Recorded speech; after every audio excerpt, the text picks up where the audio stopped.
ఇక బాగి, ఆరు, ఆత్మ వాళ్ళ నాన్న అందరూ అయితే హాల్లోకి రావడం జరుగుతుంది. ఇక రాథోడ్, అమర్ అయితే హాల్లోనే ఉంటారు. ఏంటండి పిలిచారంట అని చెప్పేసి బాగి అడుగుతుంది.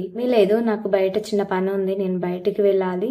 ఇంట్లో జాగ్రత్తగా ఉండండి అని చెప్పేసి అమరేంద్ర అయితే చెప్పడం జరుగుతుంది. అలాగే అండి అని చెప్పేసి బాగి అంటుంది. ఇక ఆరు అయితే క్షేమంగా వెళ్ళి లాభంగా రండి అని చెప్పేసి అంటుంది.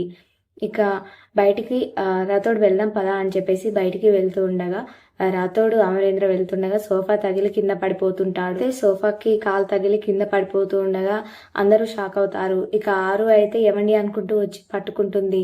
ఇంకా అమరేంద్ర అయితే షాక్ అవుతాడు. నన్ను ఎవరో పట్టుకున్నట్టుగా అనిపిస్తుంది, ఎవరు పట్టుకుండొచ్చు అని షాక్ అవుతాడు. వెనక్కి మళ్ళీ చూడాలని ట్రై చేస్తాడు. ఇక అక్కడ ఉన్న వాళ్ళందరూ ఒకేసారి షాక్ అవుతారు. ఏంటి అమరేంద్ర కింద పడిపోతూ ఉండగా ఇలా గాల్లోని తేలుతున్నట్లుగా ఉన్నాడు, ఇంటి కింద పడకుండా అని చెప్పేసి అనుకుంటారు. ఇక లోపల గదిలో నుండి మను అయితే చూస్తుంది. ఏంటి అమరేంద్ర ఏంటి గాల్లో ఇలా తేలిపోతున్నాడు, కొంపదీసి ఆరు అయితే పట్టుకుందా అని చెప్పేసి షాక్ అవుతుంది. ఒకవేళ ఆరు పట్టుకున్నట్లయితే అమరేంద్రకి ఆరు గురించి నిజం తెలిసిపోతుంది. ఆత్మ ఇక్కడనే తిరుగుతుందన్న నిజం తనకు తెలిసిపోతే చాలా ప్రమాదం ఉంటుంది నాకు అని చెప్పేసి తను అనుకుంటుంది. ఇక అక్కడున్న బాగి వీళ్ళంతా అయితే షాక్ లో ఉంటారు. అమరేంద్ర అయితే వెనక్కి మళ్ళీ చూడడానికి ట్రై చేస్తాడు. మరి అమరేంద్ర వెనక్కి మళ్ళీ చూస్తే ఆరు ఆత్మ అక్కడ ఉందని తనకు తెలుస్తుందా లేదా?